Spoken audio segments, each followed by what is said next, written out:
Okay, can you hear me? Yep. All right.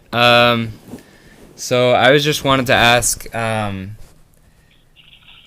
basically, tell me how you have seen me progress as a writer, and how you've seen me pursue my, I guess, ambition of becoming a journalist.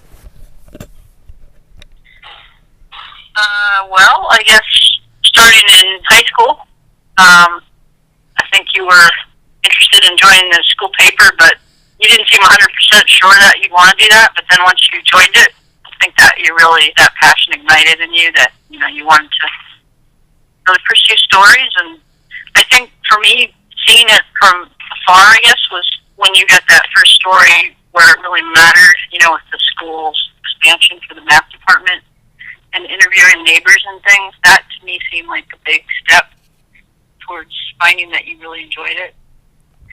And just the excitement of having deadlines and pulling things together and publishing it seemed like it really took a big priority in your final semester at school.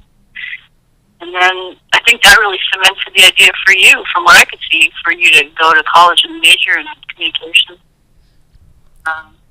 And then I think visiting the school, seeing the Murrow School probably was pretty exciting for you. And then I think the big step too for you in college was to get on the school paper there, from what I could tell, and really start writing articles and having your byline, and this year being able to do the sports editor, and also being home and doing the internship seemed like a pretty cool thing. And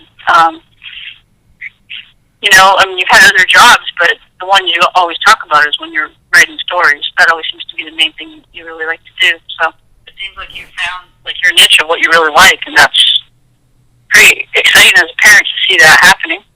So cool. That's great. Thank you.